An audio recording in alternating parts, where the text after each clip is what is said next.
Welcome to Heart to Mind, produced by Mars Studios. I'm your host, Rumaiz, and It's your boy Samir. today we have our first female guest, Radha Balani. She is originally from UK, and right now she is currently in New York.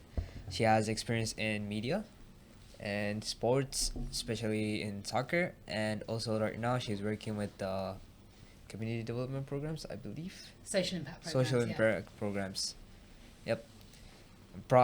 Hope I got that right. Listen, we'll find out in the conversation. Won't we? We're not far off, for sure. Yeah. So let's start with a bit of an icebreaker. So you said that you, so our previous guest Lawrence, you said you know him. So I guess you guys went to Loughborough. Yeah. University. So was that the first university that you went, or how was your education like? Sure.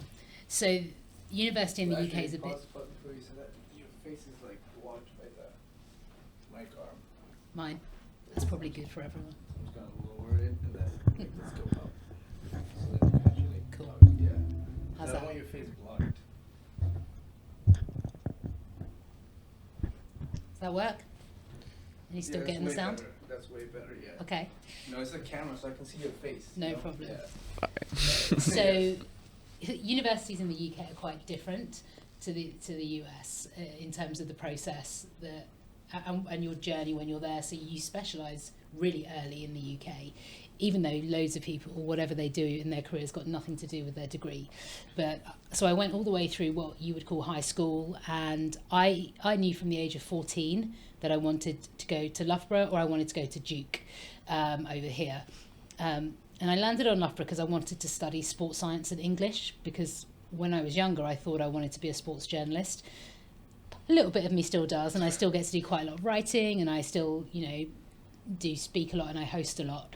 But I that's not what I ended up doing. Whilst I was there, I studied sports science and English, but I got injured in my fresher year. I injured my knee. I was playing soccer at the time, and since then I've had 6 knee operations. So I went there to play soccer. I was never going to be a pro. I was not that good. I just worked really hard. So I didn't have loads of natural talent, but I worked and worked and worked. But I got injured, and that meant I started getting involved in the way that sport was run at Loughborough, and I ran to be elected for something called Athletic Union President, which is the student representative of all student sport. I don't know whether Lawrence told you this or not, but Loughborough has been the equivalent of the NCAA champions since day one. They've never lost. They've never lost. When I say that, university sport in the UK is like a tiny speck compared to college sport here. So it's not comparable, but the concept of being the best university in the UK for sport, and that being Loughborough. So I had the great privilege of being Athletic Union President at Loughborough, and that is what started my career in sports. What was your role as a athletic president? So I was responsible for representing, at the time there were 54 different sports played at Loughborough by sports teams, and that was against other colleges, so intercollegiate sport.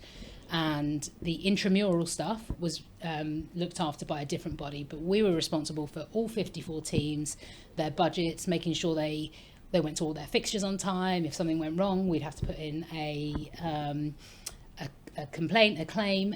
But mostly for me, because Loughborough was such a big sports university and we had a big budget, I was really lucky enough to have amazing people working with me to do that. So I got to play a really representative role in terms of the role of student sport on campus, what it meant, what they needed for development, what our role was within the university sector. So I was really lucky. I got to sit next to this amazing man called Rod Thorpe. In the UK, he's known as sort of the godfather of sports development, and he's the first one that really put high performance sport at universities on the map. And I was sitting next to him in meetings, and I was 20 years old, and I was in meetings with grown-ups. So you're kind of like a young leader kind of thing. Yeah, similar to that. And I just had this incredible opportunity to learn how to be in the workforce. But the most important thing I learned from him was how to make sure everyone wins when you're around the table, how you find consensus, how you do things nicely. So yeah, that was my role. So how did you so you said that you got injured from soccer and then you just moved on from there to to a leadership role. So what was the original plan in college, and how did it shift over time to be where you are right now? Because I know you shifted from like sport, and then you went to media, and then you did a couple of different stuff. So it came from opportunity, and it came from being honest to myself. So after I finished my sabbatical year at Loughborough as Athletic Union President, I had an option. I deferred a master's in sports psychology, and I could have stayed at Loughborough and done my sports psychology master's, and I could very much see myself ending up as a sports psychologist. However, Loughborough is a place where if you don't leave, you don't leave. And I thought that if I stayed another year, I might never leave. And I said, okay, I'm not ready to do this master's now. Maybe I'll come back to it. I just want to take some time. And as it happened, the chief executive of what was then called BUSA, which is British University Sports Association, now called BUCS, so RNCAA. Oh my gosh. I'm so sorry. It's all right. It's a rookie error, though. No, that's my mom. No, it's not a rookie error. 2436 101 44. Oh. இல்லம்மா நீங்க நடுவுல கால் பண்ணீங்கம்மா. This video is sponsored by. No, it's just like I made sure that to put it on Do Not Disturb for every single person except for my parents, because they get pretty anxious. Yeah, I hear you. I do the same with mine. I know they all hate me for this, but I get yelled at. You know, I'm the young one here, so it's like I always get. So it's always that. It's part of being second generation immigrant kids. You know, I know this. We've been there. I'm still there. So yeah, their marketing communications manager had been seconded by the British Olympic Association during the Athens 2024 Games to go and help them. He needed someone to come and just take over her role for 6 months.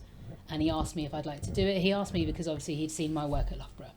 And for me, it wasn't that I was remarkable in any way. It's just that I was reliable. I showed up. I did what was asked of me. And I was nice in the way that I did it. I think that's what made him think I was reliable and trustworthy. So I spent 6 months doing that, which was great. And then I got a different role there, which was to be a sports program manager, which meant I was responsible for 10 sports within universities. So 10 different sports, making sure all the competitions took place, all the way from the lowest level, all the way to what we would say in the UK as home nations. Over here, it would be state versus state. So I was responsible for that.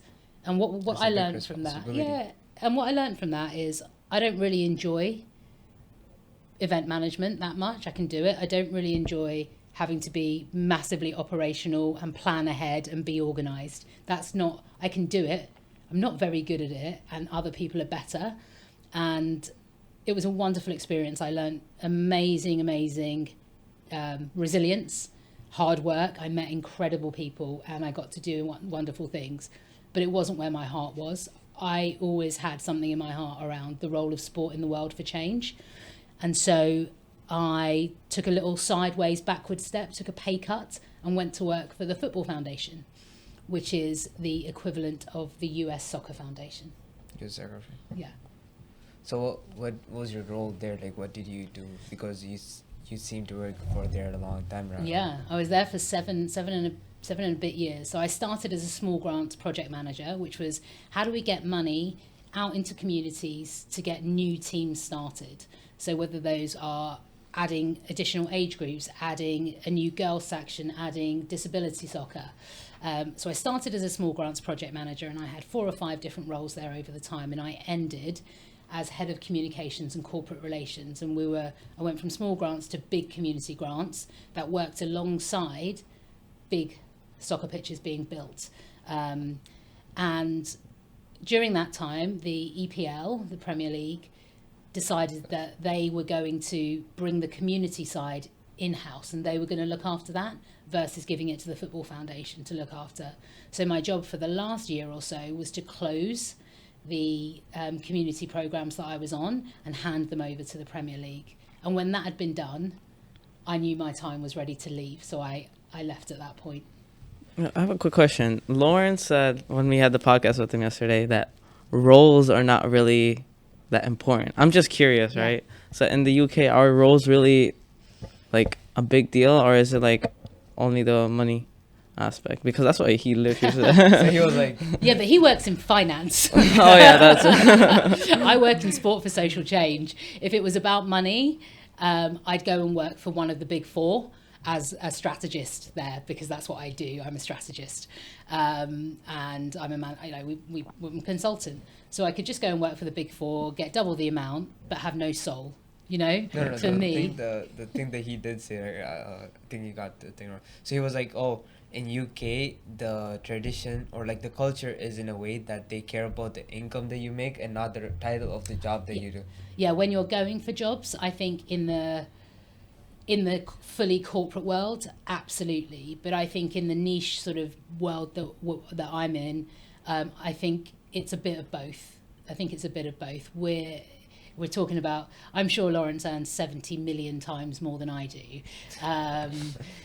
So they're slightly different industries, but I don't think titles are as important as they used to be. I think that we are in a place now where being able to talk about who you are, how you behave, what your values are, and what you deliver and what you bring to an organisation. When I'm interviewing people, that's what I'm interested in. Are they bringing both attitude and aptitude to the business, and are they prepared to learn and be part of a team? You know, a great paycheck is always valuable, but I need to pay my soul as well.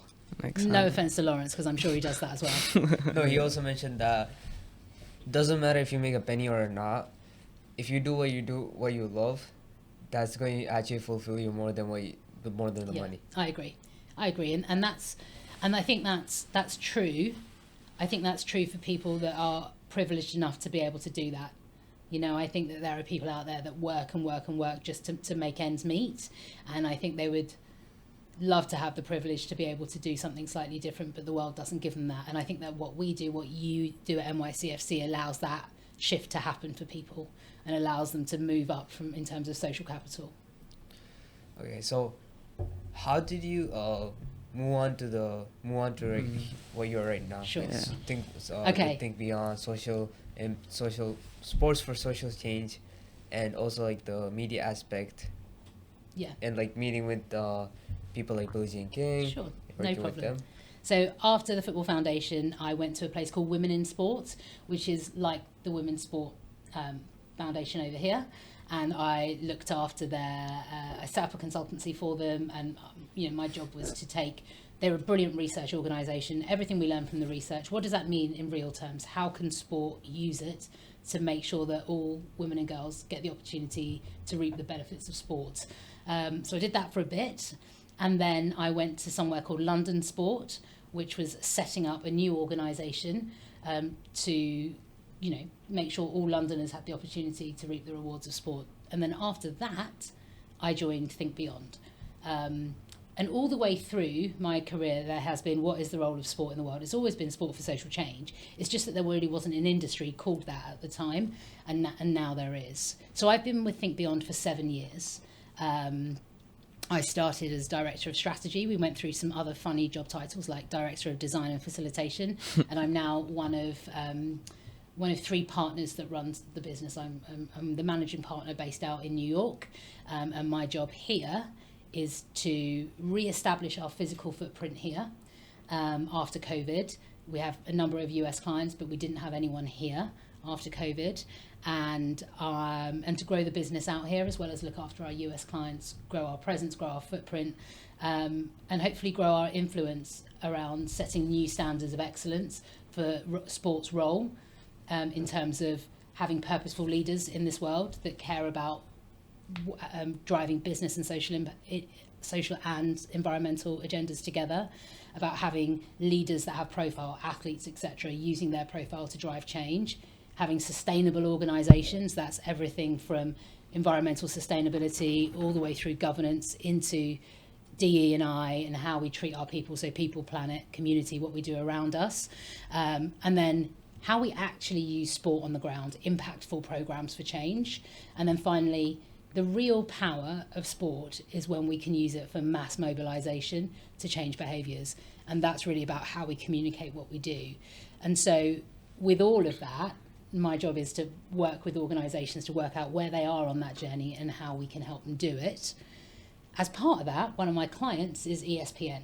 And that's really how the sort of our work with a broadcaster came along. We designed the safe spaces strategy for ESPN, which was creating safe soccer spaces around the world, but most importantly, doing it through a process of community engagement.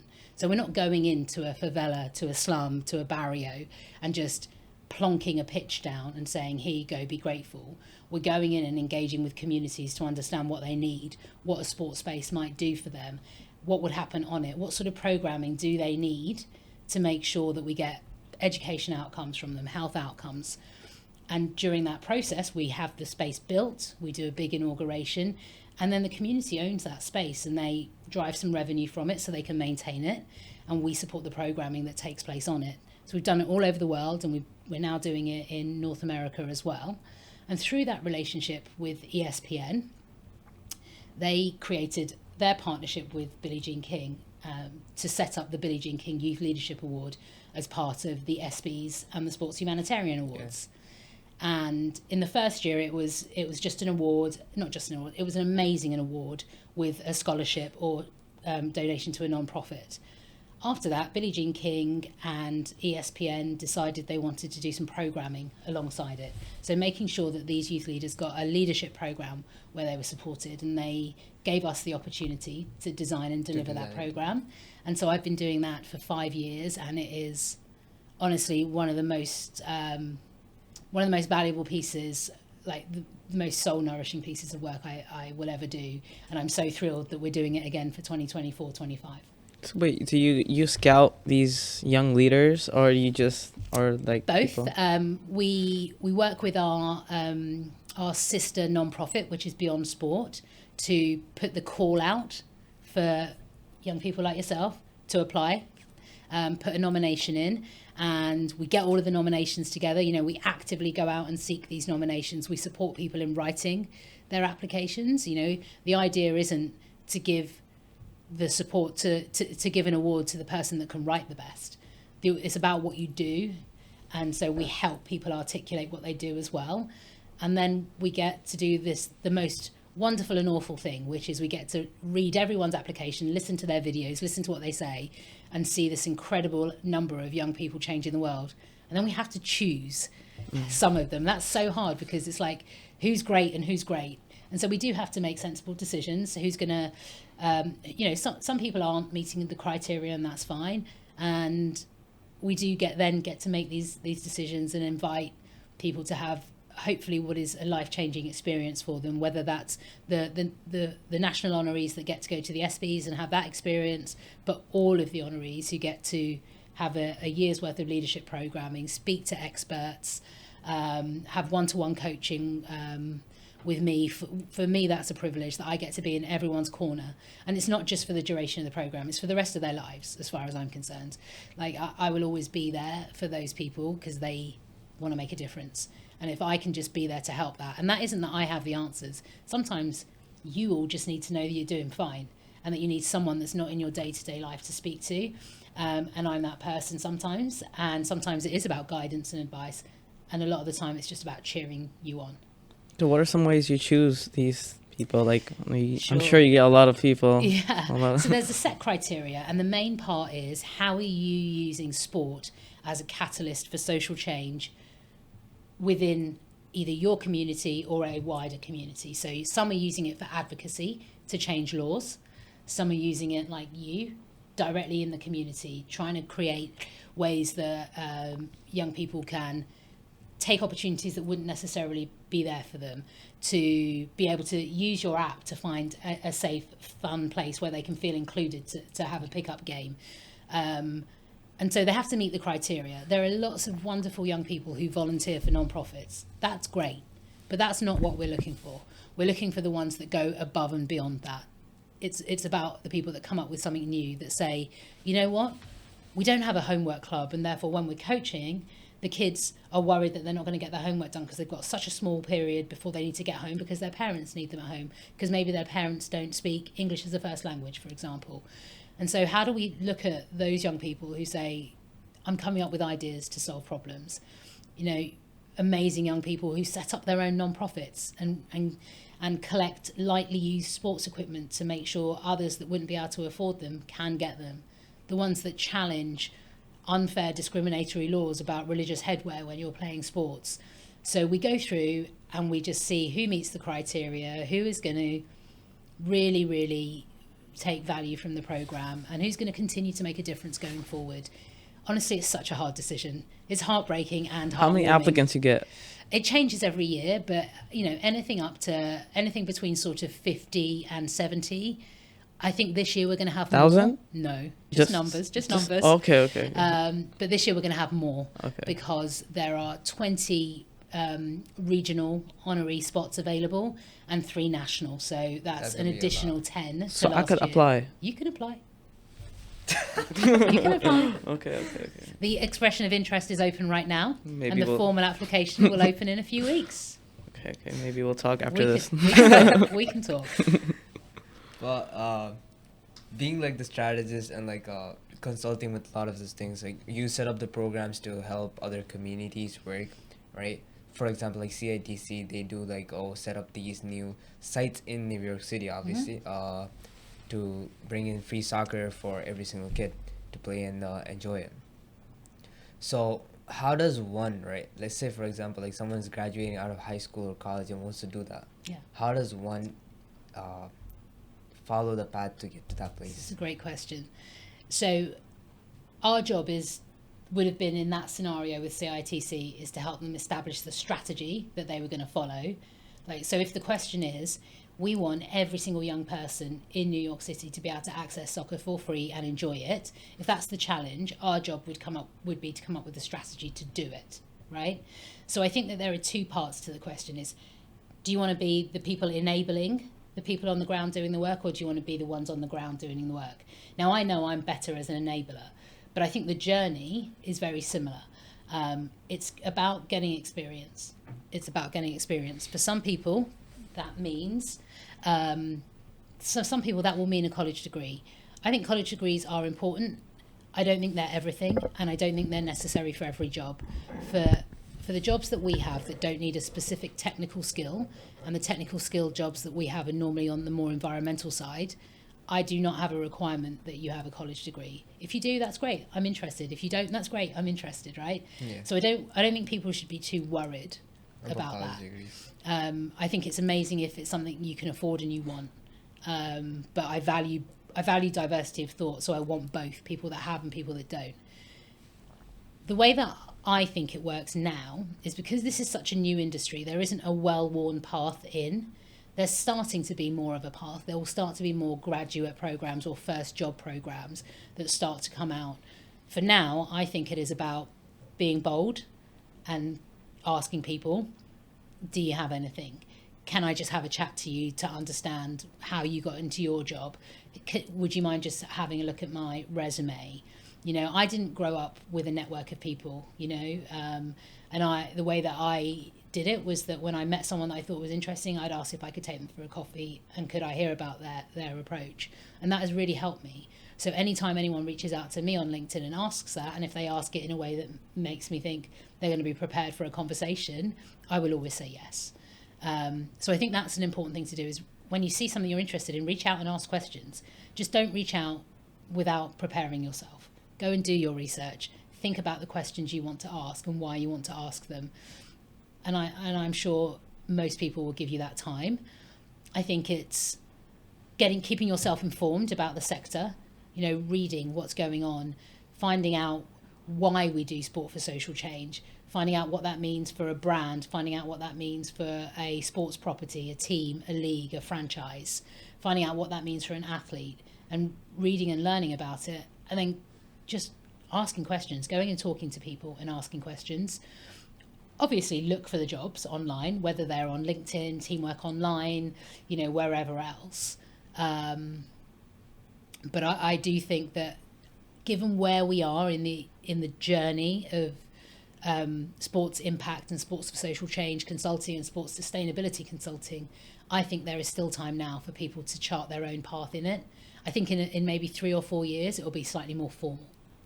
So like it's not like a traditional job where you're like, oh, it's just accounting, for example. Yeah. Like since Lawrence was Yeah. but accounting is like a job that's already has a title, already has a label on it, Yeah. all the job responsibilities are laid out, and Yeah. then it's right there. You just go apply, and then Yeah. you go. But It's not there yet. It's not there yet. It's definitely getting there. I think from a consultancy perspective, there are certain things that you will always do as a consultant. It's really about the environment in which you're doing it, right? We're doing it we're doing it to drive business and social impact, business and environmental impact, so therefore business and societal impact at the same time.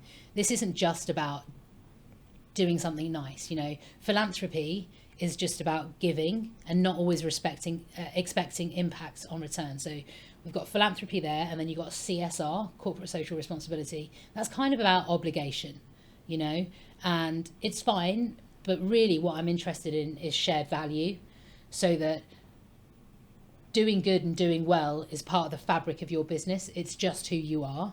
So then when times are tight, you don't think, let's just cut out this bit because it's nice to have, because it's integral to the success of the business, to how your consumers see you, to how your employees see you, to your future generation of employers, to therefore to your bottom line. And so, you know, our job is to make it a shared value process. Is there any cons of your role, or is there any like obstacles? Sure. I mean, I think it's hard. You know, I've come out here to re-establish the business, and I'm known out here, not massively known, but I'm known in a tiny way out here for something very different. So for Beyond Sport, I've always hosted their big events. So people often see me as Beyond Sport, and my job is to be an MC or a host or a moderator. And I love doing that. I would love to do that for the rest of my life. And maybe in the future I will, who knows. But that's not actually what I do. I run a consultancy that is a global consultancy, and I run it in partnership with a bunch of incredibly bright, wonderful people. So really changing that understanding of what we do and understanding where our offer fits in a North America market, and the fact that I'm out here on my own doing it. You know, there are 24 people in the London office and there's me here. That's hard, moving So it's country. only one person here doing that? It's one person. Obviously, I'm supported by the UK team. So when we're delivering work, I'm not doing all the projects on my own by any stretch, you know. But that's still a lot of work. Like being in you got your main office in UK, but then you're just one person. When did you move here? January 2023. So I've been here just over a year. Oh, it's been a year. Okay, Yeah. okay. You know, so my dog and I moved here and got an apartment, sorted a new office for the business. You know, made friends. Was it hard, the transition? Do you know what? All of the big stuff in life, I find, I weirdly feel like I'm okay. It's the little things that really, really threw me. In the UK, when you rent an apartment, it normally comes furnished. You never rent a furnished apartment in New York, right? So I moved into an empty building, and I was like, how do you buy a bed? How do you buy a shower curtain? I've never had to do any of these things. So they all came pre-made there? Like Yeah, most of it, yeah. Because lots of it's private landlords as well. Okay. Even in Egypt, it's the same thing. Right, and it threw me. I was like, I don't know how to buy a sofa. I don't know how to buy a bed. Those were the things that I found really difficult. Because I love working out, I will always meet people in the gym, and because I have a dog and I go walking with him, I will always meet other people that walk dogs. And also because my dog's got a really goofy smile and a walk, people stop and speak to me about it. And so I've been lucky enough to meet friends. I knew lots of people in New York anyway, so I wasn't coming here completely without relationships. But it's the first time I've lived away from the UK. And I mean, I love it here. I love it here. Okay. Definitely. Like, so you going back to like the fact that you're working on yourself by yourself here, right? Not like as in like obviously for a project, as you said, you work with your team, but how does it feel being like that one person just? Yeah. I don't want to say cast out because you're not, but it's like just it's been separate. It's honestly, it's been really feel? interesting to see how it's manifested itself in me.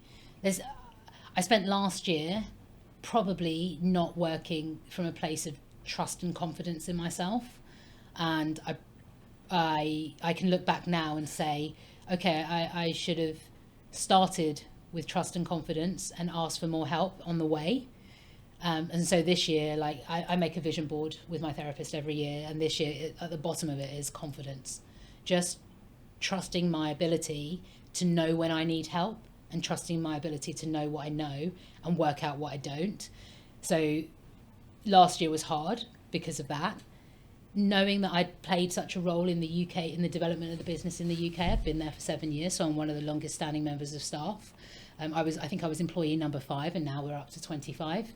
So knowing that I have much less influence there, my role was a lot around the person side of it, the people side of it. You know, I'm pretty good when someone walks into a room at knowing how they're feeling, and I read body language quite well. So if I feel like the team is struggling, I'm the first to go over and say, hey, should we grab a coffee? I don't get to do that as much anymore.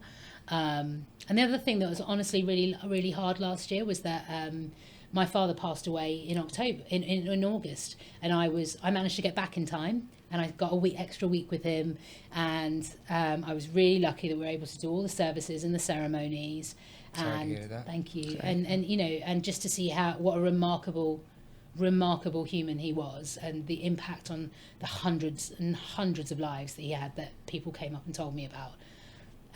But then having to come back here afterwards and to be on my own here meant that it was a real test of the relationships I had with friends in the UK and family in the UK, and the relationships I'd made here. And I felt very held all the way through it. But you know, that was definitely a really tough thing in my first year in a new country, for that to happen. But you know, one of the beauties of working for Think Beyond, which is part of a bigger group called Benchmark, is that they looked after me so well. They gave me the time I needed. And it was almost a blessing that I was here on my own, because it meant that I could just step away. You know, the only thing that stopped was the growth of the business here. Me stepping away didn't cause holes and problems in the UK business. Now, I don't think I'm that important that I'm not replaceable, or that I couldn't step away and everything would be fine. I think the point is when you step away without preparing people and telling people what's happening, that's where the challenge happened. So it was probably really lucky as well that I could just stop and let everything pause here and go back and do what I needed to do with my family, and make sure my mother was okay, my kid sister, that we did the services in the way that my father would have wanted them, and that he got to be celebrated so beautifully, and I didn't feel rushed. So, you know, that's also something I would say about your career, is work for a business that's going to look after you and that values you and what you bring, because I really felt that when I had to go. So how do you find that business or that company or that workplace that really values you? Ask the hard questions in your interview. Interviews are a two-way thing. I expect the person I'm interviewing to be interviewing us as a business. I'm interested that they ask me about our culture in the business, about how we support people, about the way that we consider work-life balance, about how we help personal development. What do we think about health and well-being, physical and mental health combined? I want people to ask me those questions. And during the way that we interview people, we ask questions that are based on the values and behaviours that underpin our business. So values are really important, as I'm sure you know, but what's most important is describing the behaviours you want to see that bring those values to life. And so as we prepare our interview questions, yes, of course, they're about the competencies of the role, but they're also about your attitude and what you bring to it as a human being. I want people that are coming from all walks of life with loads of different experience. That's social, economic, ethnic, gender diversity, educational diversity, everything. The thing that brings us together is how that diversity lives through our values and behaviours. So you should ask those questions. You've got every right to ask those questions in interviews. So wait, when you heard that you're coming here, what was your reaction? Or like, were you excited? So it was a joint decision. It was my suggestion in the beginning to say, I think the business needs someone out here. I think it's the right thing for the business and I'd like to do it. And then if the business had said no, I'd have said totally fine, no problem. But they said, no, actually that is a good thing, that we do need someone there. have someone that knows the business and goes and does it. If they said no, I'd have been disappointed, but if it was the wrong thing for the business, I shouldn't be here.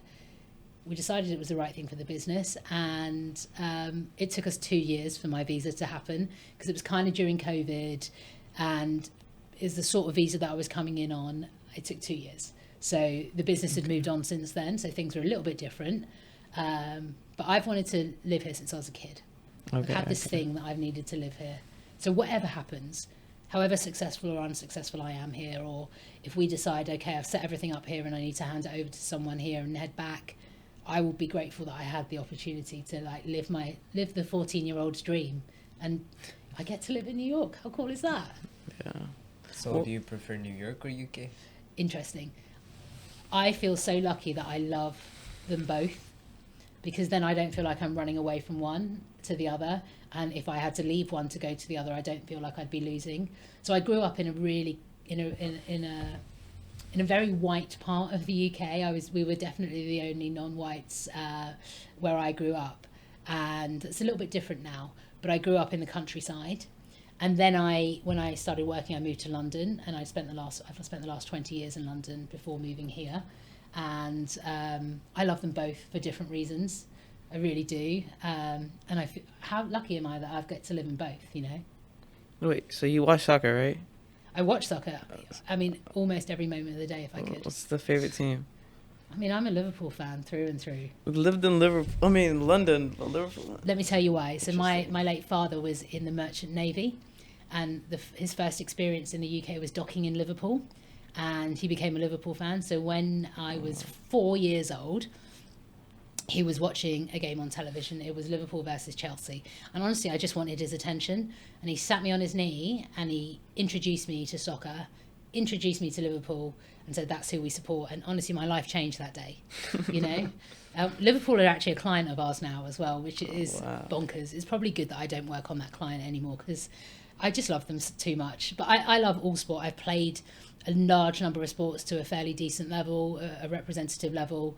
I can watch any sport. Honestly, I can get obsessed with cornhole, for God's sake. Okay, so I think Lawrence is also a Liverpool fan. He is a Liverpool fan. We bonded over that. Yeah. Well, I asked him the same question. How do you feel about Jurgen Klopp leaving? You know what? I'm sad. I'm really sad, but I'm really grateful that we get to have this exciting run in to the end of the season where we're still in contention, even with an entire injury list that would make a starting 11 almost anywhere in the world.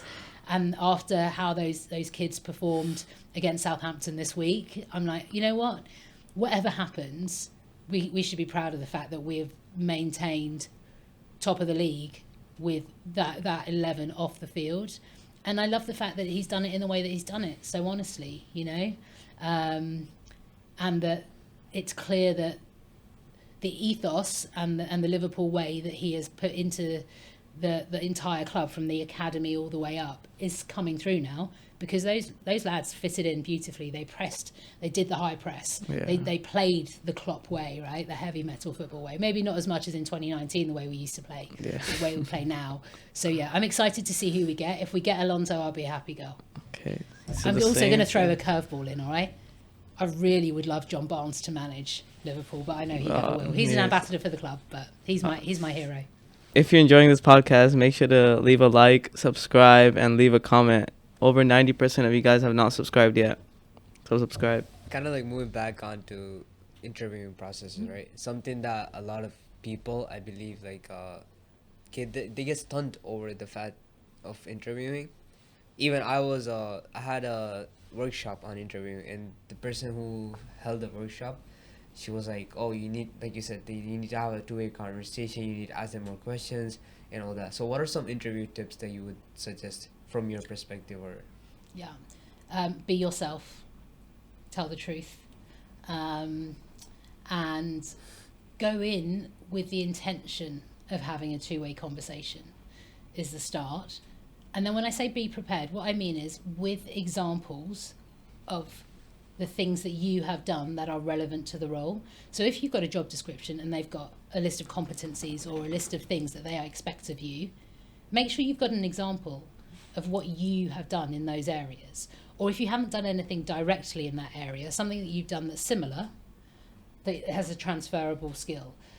The thing that frustrates me most in an interview is when someone answers a question and they give me an answer about we and the team and all of this and we did this, and I'm like, I love that you're a team player. I want to know what your role specifically was in that journey and what you learned from it. You know, and I think that specificity, is that my dog causing problems under the table? It's fine. Rafi, come here. You can either edit that or leave it. Ralph, come here. It's gonna like Hey, I don't think he knows where to go. go that way. you come in? He's over there. Here we go. It's considering. There you go. You didn't want to break. Come on, this side. Ralph. I might have to do my serious voice. You ready? Ralphie, come here. See, it makes no difference. Alright. Come here. Ralph, That come was on. the most British I've Come here. Good boy. Good boy. You going to sit? Will you sit for me? Very good boy. Well done.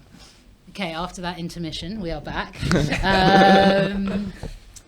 I want you to be specific about you and what you have done in the interview. And that doesn't mean you shouldn't say, I worked as part of a team to do this, but my role within the team was X, Y, and Z. That meant I did these things. This is what they contributed to the project, for example. At the beginning of interviews, I always tell the people we're interviewing that there are no trick questions. I am not trying to catch you out.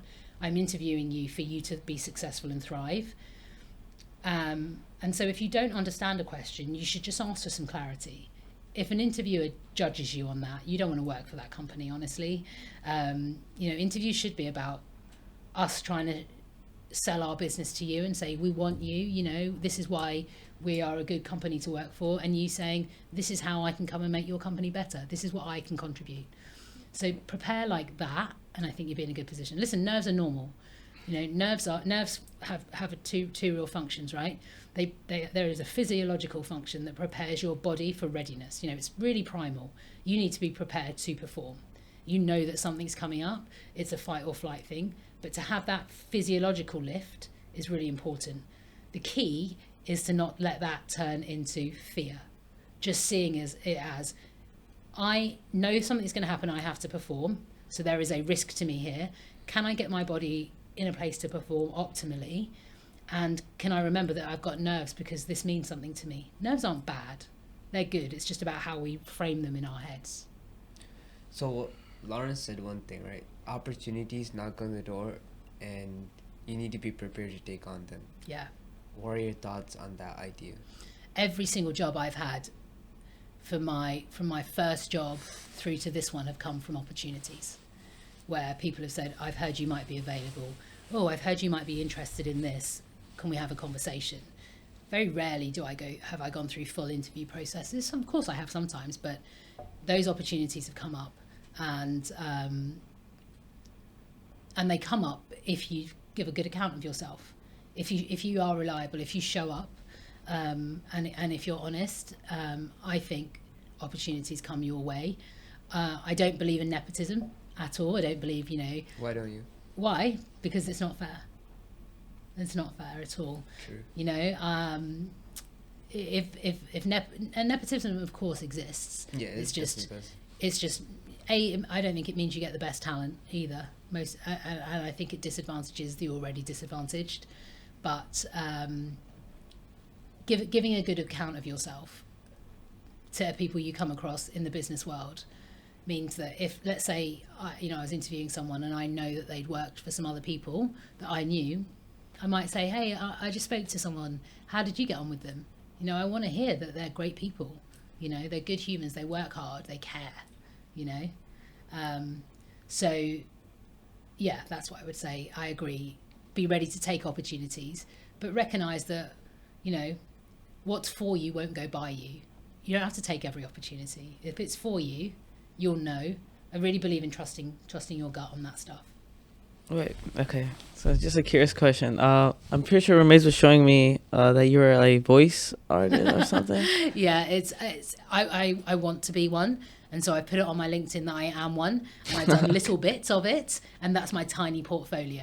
I would love to do more voiceover work, not like acting voiceover work because have no talent there, but in terms of like fiction, non-fiction audiobooks or award show reels and stuff like that. I love doing stuff like that. I really do. Has like would you like to like record an audiobook that's already released by someone, like those? Yeah. Those sort of stuff. Yeah, I'd also like to write my own and do one. When are I we feel getting like that book? I probably will write the book. Well, listen, my father had written 1 million words at the time he passed away, and my sister and I need to turn that into his actual final book. It's about the trauma of partition in India, told through my grandfather and my father's stories. And my sister has had 2 books published already. She's an academic, so I really feel like I need to catch up. So I tell you what book I am. I've sort of halfway through writing. I love tattoos. I have hundreds of them, and sports people use their body to express themselves. I use tattoos to express myself.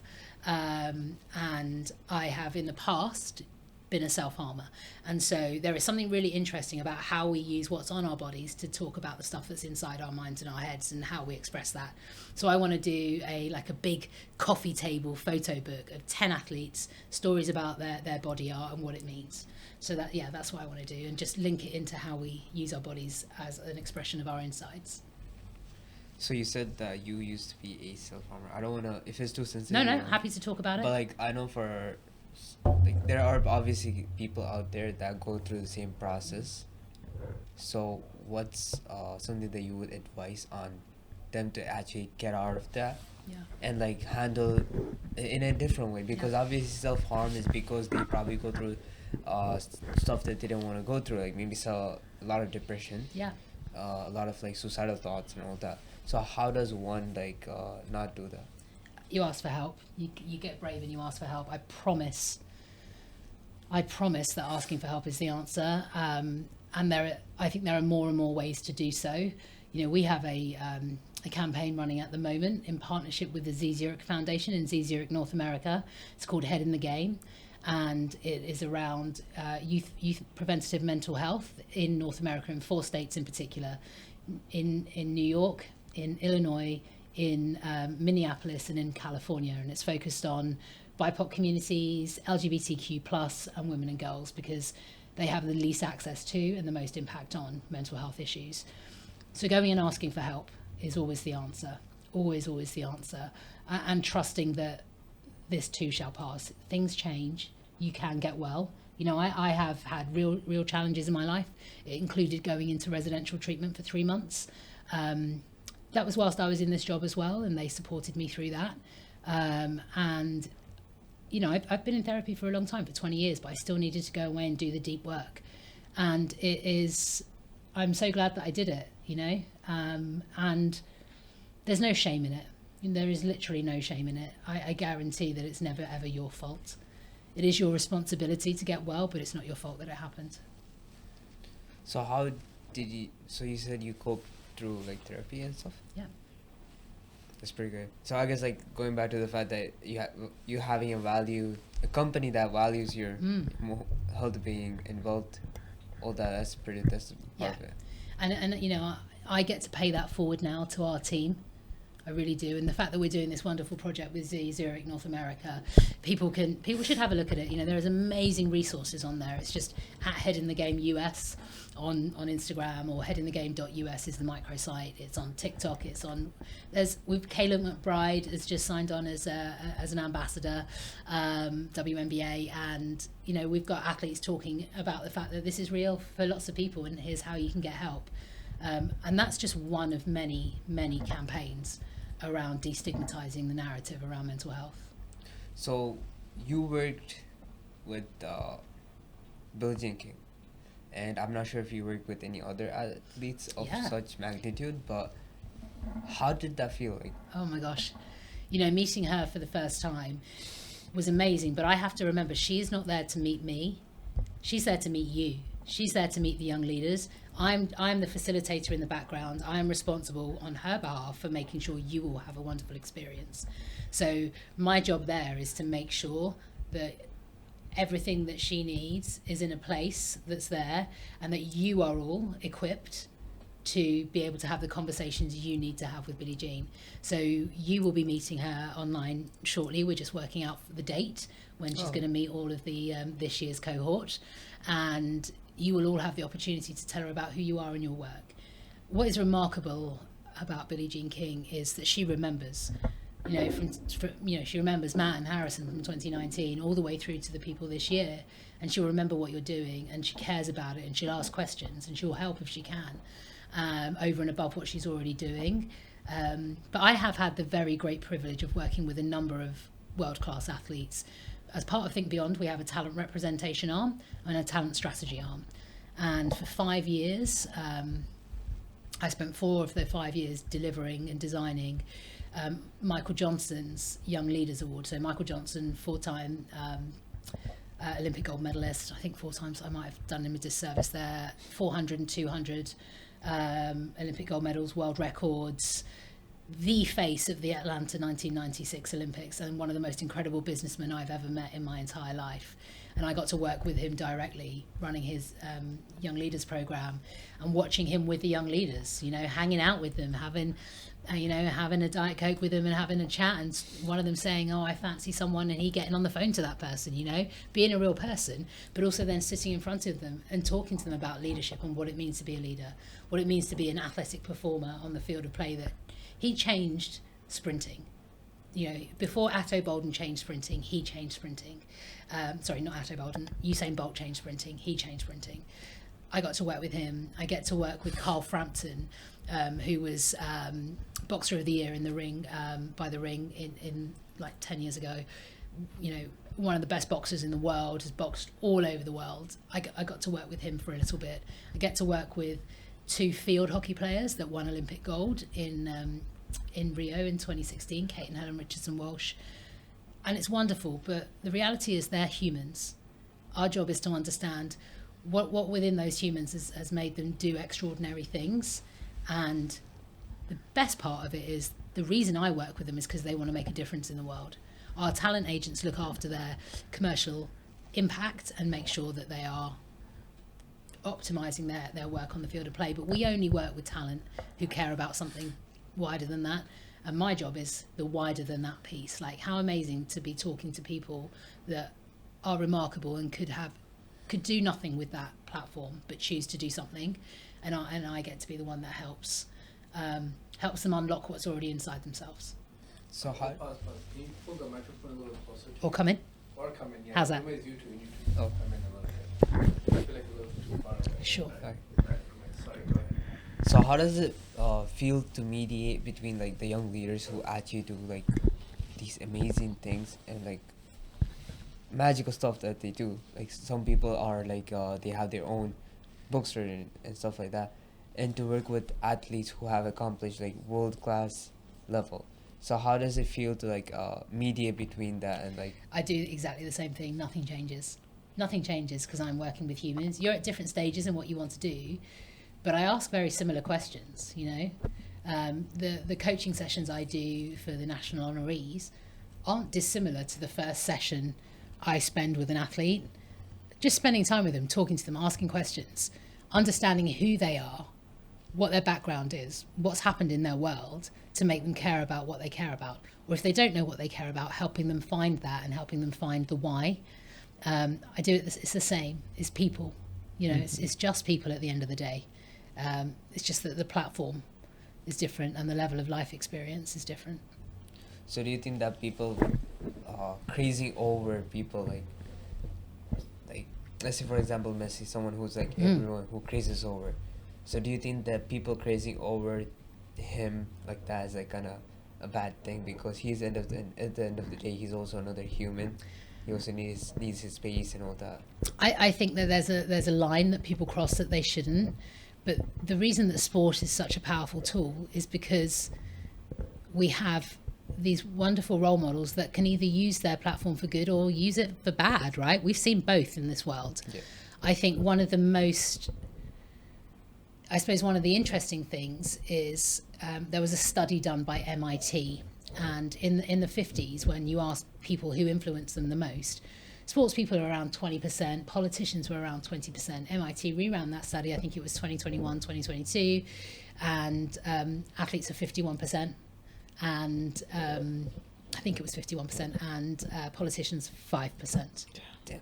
So how can we not recognise that that is a good thing? I think people go too far.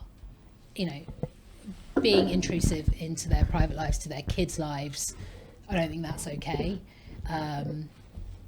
But I also think that,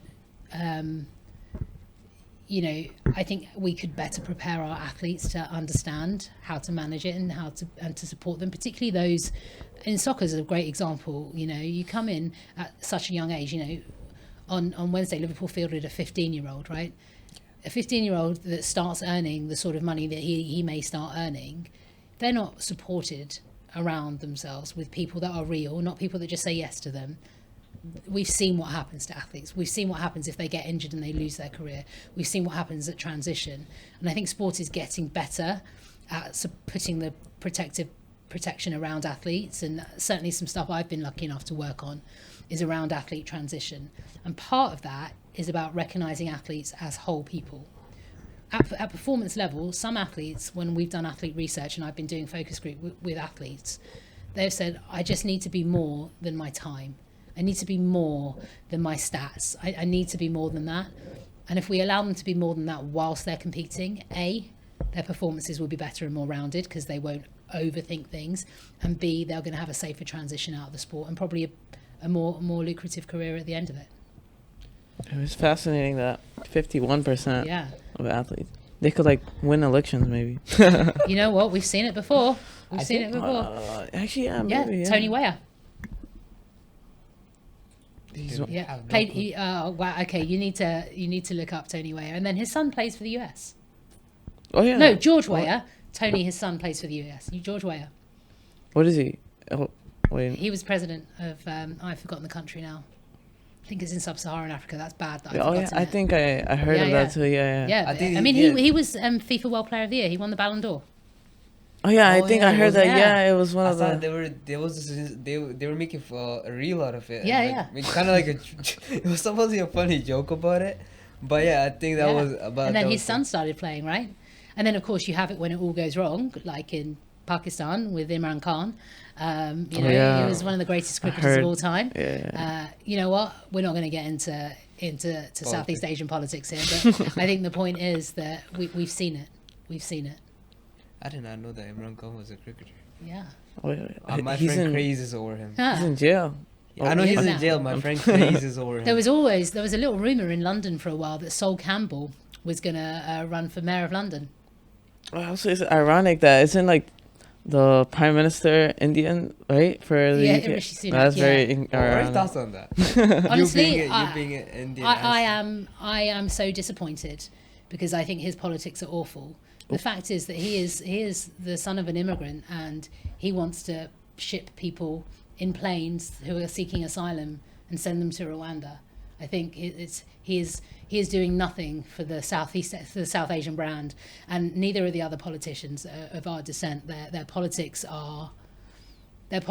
almost ignore their own histories and say, you know what, we had my parents had the immigrant experience in the UK where they weren't wanted, and you know both of my parents are a result of empire. You know, my mother was born in Uganda, and when Idi Amin came in, they all got thrown out, and my father was born in Karachi the year before partition, and you know my father's family are Hindu Sikh, so they couldn't stay there and they had to escape. So you know I'm so sad about it. I'm so sad about it. I don't think it's good. But we have an election coming up this year, as do we over here in the US. So, and obviously India and Pakistan are electing at the moment. So the whole world order could change in this next year, either for the good or the bad, depending on how you feel. Hopefully for the best. Yeah. But being an immigrant and actually like you didn't experience it firsthand, right?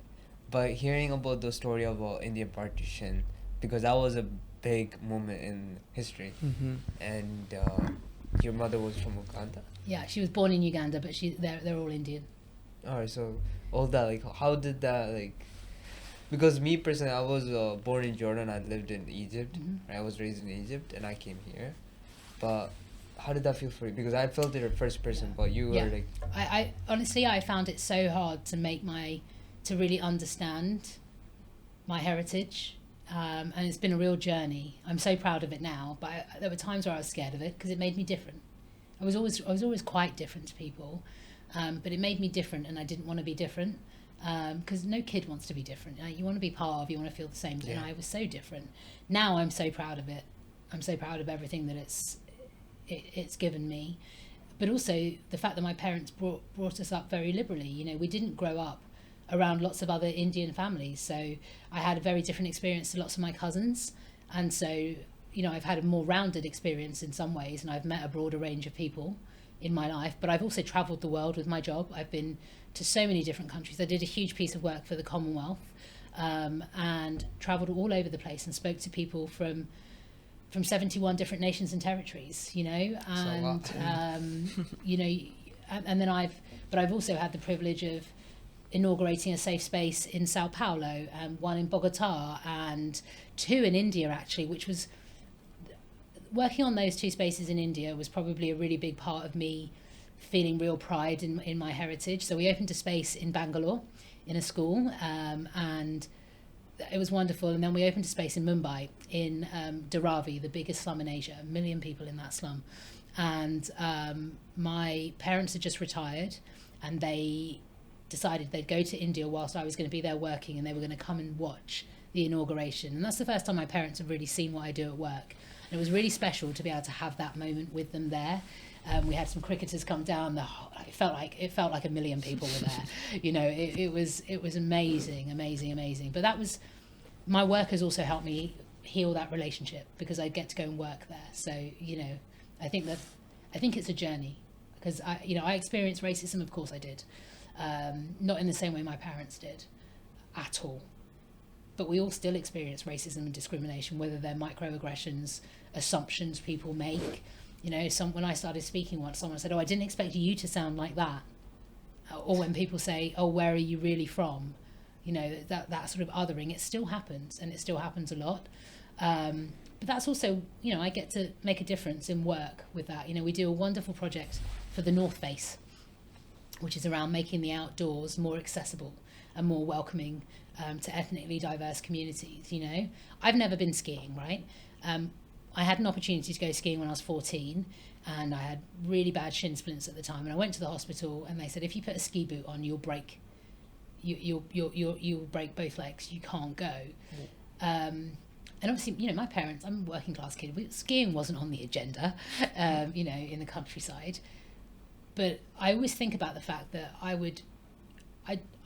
that doesn't make sense to me going there. I'd love to be able to give it a try, but it scares me that I would be there and be the only person.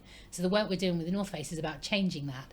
And we've created this really cool online digital course called Allyship in the Outdoors. It's available to everyone, it's online, and you just get to go and learn about what it means to be an ally and how you can be an ally, and why being an ally is important to make spaces more inclusive. Because a bunch of people in that journey, as we went through that process with North Face, didn't even realise that they weren't. You know, there is just intrinsic things that you, through privilege, are brought up knowing, and therefore, when others don't know it, you feel out of place. So yeah. So like, how did it feel for you to live in a? You said that you lived in a townish place, Like in the countryside, in a countryside village, tiny village, right? And you said that majority of them were like same race, Yeah. and all that. And then now you just moved to the world's most diverse place, right? Yeah. How does that feel? I mean, I was lucky because London is so diverse as well, and where I went to university, a place called Loughborough, is right next to a city called Leicester, and Leicester is one of the biggest hubs of Southeast Asian community in the UK, and so there was a greater mix at university. Now I just, you know, we're still in an industry that is very white male heavy. You know, it's changing. It is absolutely changing, but it hasn't changed. You know, entirely, and there are still, you know, we see the way that female athletes are treated. You know, there's an ex soccer player called Joey Barton, who is a horrific human being, and the stuff that he has been saying about the women's soccer team in the UK is awful. What's even worse about it is the comments that are coming up in support of it, and that tells you the scale of the problem still. You know, whether it's gender or whether it's race, there are still issues. That was my dog shaking. So like one thing that we went over with Lawrence is the unequal treatment with between men's World Cup and the women's World Cup, where we discussed saying that the men's World Cup happens like a year, and then after that it's just like, oh, the women's World Cup happens, but nobody really realizes because they're still recovering from the men's World Cup. But what he said that was why don't we just have the men's Both in World the Cup? same year. Yeah, men's World Cup and the women's World Cup in the same year, like the tennis tournaments that happen. Yeah. Be really interesting. So what are your I thoughts on that? think it would. So I think that women's football has had to make a decision to not try and recreate itself as a secondary version of the men's game, but as a product in and of itself. And I think it's done a really good job of that. So I think bringing them together wouldn't necessarily help. I think it would probably dilute the amount of commercial engagement that comes in, which would dilute the amount of money. I think that we are seeing a sea change. All of the data and research out there around investing in women's sports and the return on investment you get is growing. The records watching NCAA women's tournament, you know, I guarantee the women's March Madness will have greater viewership than the men's March Madness again. You know, I think we're seeing it change. I mean, there was, I think the last World Cup was they increased the price, increased the pay. Yeah. And they also increased like I think the viewership also grew. Yeah, like even the stadiums are getting packed. Yeah. Like they're hitting max capacity. So I mean, last weekend, an Arsenal women's home game filled out the Emirates. 80,000, 60,000, 80,000 watching a women's WSL game. You know, and that is, you know, when I was playing, and I went to watch the Women's FA Cup final in 1990, I think it was 1993, 1994. There were about 300 people there. I've been to see a number of FA Cup finals, men's FA Cup finals that Liverpool were playing in packed stadiums, you know. And now to see that women's FA Cup final is completely full, seeing the amazing NYNJ, Gotham City FC, like I love going to watch them play, you know. I think we're seeing a change. I think maybe 20 years ago, if they'd started putting them together, it might have worked. They've tried it in other sports, like you're saying, but in tennis, they've always been played at the same time. That doesn't mean women have been treated the same. You know, last year was 50 years since equal pay at the US Open. You know, and we're still not at equal pay everywhere, right? We're still not. There's still a long way to go. But things are changing. They could change faster, sure. So like, what are your thoughts on? So what do you suggest that people do to actually like bring more inclusivity in sports? Because as you said, there's that aspect that a lot of women are not being represented properly, and also there are certain countries, right, because of cultural reasons, right? For example, India, that's a good example that they restrict women from actually moving on with good stuff. So what are your thoughts on those? So I think this is where sport has a wonderful role to play at lots of different levels. There are some amazing non-profits working in this space in India. Two of them in particular, we'll use India as example, Magic Bus and Slum Soccer. And the journey is always about educating the parents and educating the community about the rights of women and girls. And sport can be a great mechanism to teach, because it's as much as it's about teaching women and girls they have rights, it's about also teaching men and boys that women and girls have rights and why. And it's a long journey, and sport isn't magic. How we use it can be magic, and it can only place a certain type of role.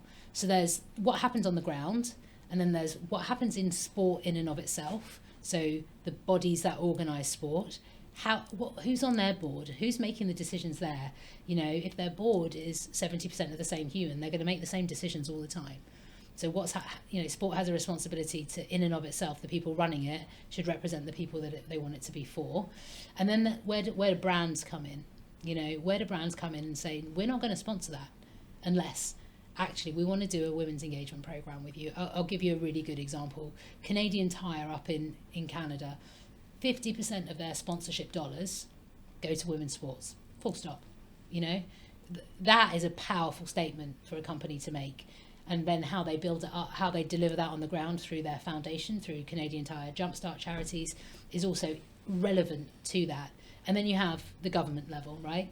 And this is where it comes out of our hands a little bit, but where sport can be a lobbying tool for that. You know, where the big major events and the big international federations, if they do the right thing, and not all of them do, as we know, they could have something really powerful to say. So it's at every level sport has a role to play, but it can't do it on its own. We're not going to change the world with sport on its own, but used with intention in the right way, we can be part of the solution. So if sports is possibly one of the things as solution, right? What do you think is like holding back a lot of people from actually pursuing it or like using sports to doing it? Opportunity. You know, I think firstly, you know, the economy is in a place where people can work 3 jobs and only still make ends meet, right? That's definitely true. Right? And so at what point can you then think about those other things and say, I want my daughter, son, I want to be able to pay for them to do that. So I think there's an access issue. There's obviously a societal structural issue about that. And I think we have to just continue to elevate the role of sports and not just pretend that it's magic, right? That we have to use it. And so that's why I love the work of the Beyond Sport Foundation, because they amplify the work that's going on. They regularly do stories on CITC, you know. So people just don't know. So do you think that if we broadcast more of what's happening or like televise it, or as you said, like host more events and make it more public, do you think that will cause an impact? Yeah, I think so, but I think it's about how we do it. This is where we bring together all of those levels, you know, in the linear broadcast of, you know, you saw the linear broadcast, you might have seen the Super Bowl, right? You know, they'll intersperse stories of impact on the ground. How do we do that a bit more? How do we do that not just at the marquee events, you know, at the NBA Finals, at the Super Bowl, at the Stanley Cup? How do we do that in every part, every time we're talking about there's a game on, right? And that doesn't mean we take the focus away from the performance on the field of play, but in the build-up, we've got, you know, I can spend 2 hours before kickoff watching content, right? And I do. But how do we filter in? Oh, actually, during this time, I don't know, Megan Rapinoe went to visit this organisation. This is how they're using soccer. This is why she thinks it's important. If you want to get involved, here you go, right? It's all of those things. It all has to come together. Do you think that the WNBA, and I'm not sure if NFL has a women's division, do they? No, but the flag football is becoming more and more focused on women's. And we've obviously got flag football is now in the 2028 Olympics, which means women's will be able to play. What are some events that you did? I'm pretty sure you said... Sports. Yeah. So I played soccer, I played rugby, I played cricket. No, like the events that you have like hosted. Just all of the Beyond Sport United events. I hosted the Special Olympics Global Youth Leadership Forum for 4 days in Azerbaijan. I hosted Sport Industry Next Generation. What was the biggest event? The biggest launch? Probably the 4 days in Azerbaijan. Yeah. How much preparation would you? How much was it a lot of workload Yeah. or? Yeah. I was writing the scripts. I was curating the content for the event. I was hosting with a young man with intellectual disabilities. So I was also writing his scripts and helping him prepare. We were a great team on stage because he was really funny. He was so good. He was brilliant. He made me look much better than I am, to be honest. I hosted the European Union's Sports Awards. That's a big one. Yeah, you'd think so. A lot of it was in COVID, so a lot of it was online. Oh. So I don't know how many people. There could have been 7. There could have been 7 million. I don't know. But yeah. So, how does it? Like, how did you get over? Because in order to speak in front of like that many people to be a host, you had to overcome the idea of public speaking. Oh yeah, definitely. Yeah. How did you get over that? You know That's what? something that apparently I don't remember the statistics on top of my head, but that's the most scariest thing that scares everyone, basically. Just start stuttering. I did. So- My school projects are not. I think that this is one of the reasons sometimes my head is screwed on the other way to normal people. Until the last few years, always found it really hard to have a one-on-one conversation with people. Maybe the last 8 years, maybe it's taken me. In the last 8 years, I found it much easier to have one-on-one conversations with people. I've always found that really hard. I've never had a problem standing on a stage speaking in front of thousands. That's never been an issue. It's intimate one-on-one conversations that I used to struggle with. Now I can do both. And so the reason I find it maybe less scary than others is because I know it's not about me. It is not about me when I stand up there. My job is to be of service to the people that are listening, because I'm very rarely up there as a specific expert. I'm up there to bring experts onto a stage, get them to talk about stuff, and then wrap it up in a way that makes sense for as many people as possible. And so that I have a job to do up there that is not about me showing off. As long as I know it's not about me, we're okay. The moment I start thinking it's about me, I'm not going to do a good job, really. You know, it's really not. It's about the experts on the stage and how I help them tell their story better. So I guess like so you're not really like scared of speaking to other people much. Just natural.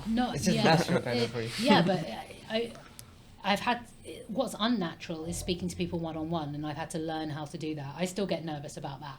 How did you get over that? Practice Yeah.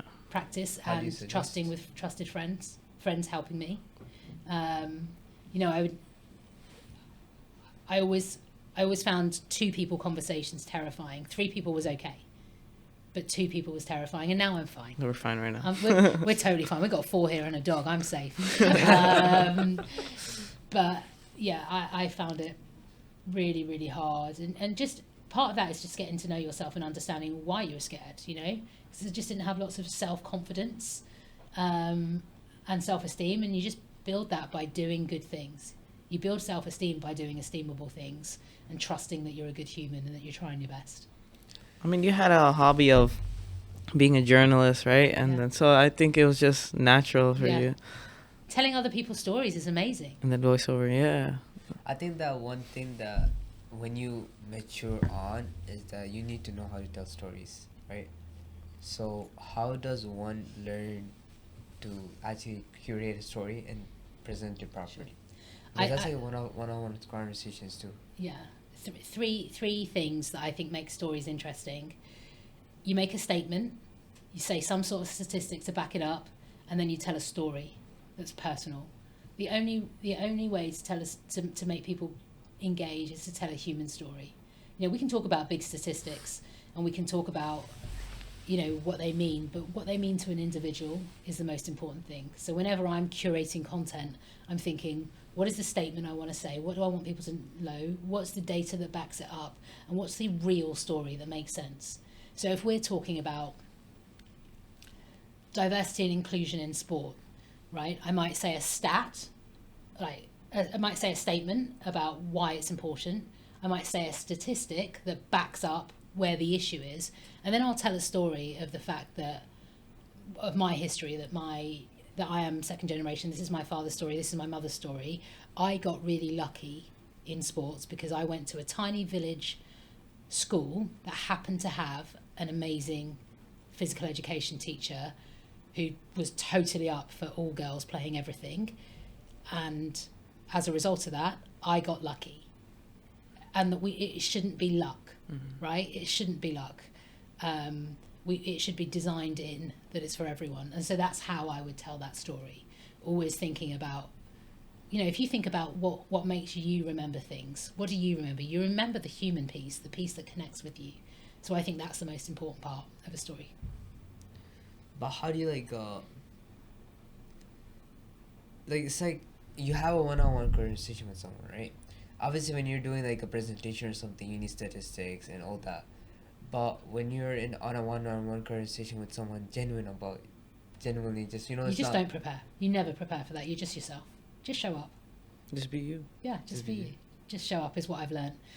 There's also a real bit, right? Trust your instincts. There are some people you just don't share things with, right? There are some people that are not good. If you come out of a conversation feeling exhausted and like someone has taken everything out of you, don't hang out with them, If you come out of a conversation energized, engaged, feeling like you've been heard, feeling like you've heard them, those are the people you want in your world. Mm. How did you build connections while being in college or like being in what we call high school here? Yeah, sports. Sports? Sports. Sports Always. is a language. Or Yeah, it's honestly, I love it so much. I've always had lots of acquaintances. As you get older, you get really tight friends. I've got a small handful of ride or die people in my life, and then I've got a circle around that of people that I know care about me and would do anything for me, and likewise. And then there's a circle around that would show up if I asked them, and vice versa. And there's a circle around that I'm never going to call, and that's just how we do it. And it changes as you get older. I think like by time filters out the best and time filters out the bad. I hear that. I love that. That's definitely true. Okay, so what's one advice you would give to yourself 3 years ago? 3. Or just 3 years ago, or someone younger than you? 3 years ago for me. Or in the past. Or in the past. In the past, I would say ask for help earlier. Ask for help earlier. That would be it. Look after your soul. Look after your mental health. Ask for help earlier. For a younger person, I would say you don't need all the answers right now. Go live your life. Go experience. You don't need to know. I still don't know what I want to be when I grow up, right? I am enjoying the journey right now, day at a time. I love what I do. So yeah, I think there's so much pressure on young people to know who you want to be, what you want to be right now. Yeah, Impossible. definitely. I'm still not entirely sure, and I'm 42 years old. There's still a long way to go, I hope, to continue to find out. So yeah. So do you think that the social culture norm where you need to know where you're going to do by high school, college, you need to know or else you're doomed for life, is that what are your thoughts on that? I just don't believe it's true. I don't believe it's true. I love the fact that over here you don't have to major immediately. You get the opportunity to build this beautiful, rounded education that allows you to have critical thoughts, mathematical thoughts, the ability to construct an argument. It gives you a much wider range of skills before you specialise. And I think I've seen so many people change career halfway through. I think it's really possible. Well, thank you for coming and joining us today. Thank you for the opportunity. It's lovely to speak to you. And yeah, hopefully, I hope the best wishes for your future endeavors. Thank you. And sorry to hear about your father. That's kind of you. Thank you. And we are looking forward to your book. Okay, now I feel like more pressure. This is good. I need more pressure to do it. Thank you for putting all of this together, and I will introduce you to some really incredible women to add to your roster. Definitely. Thank you. Looking forward. Thank you guys for watching this episode of Heart to Mind, produced by Mars Studios. If you guys enjoy this podcast, please do leave a like, comment, and subscribe. And do follow us on Instagram and Spotify. Thank you.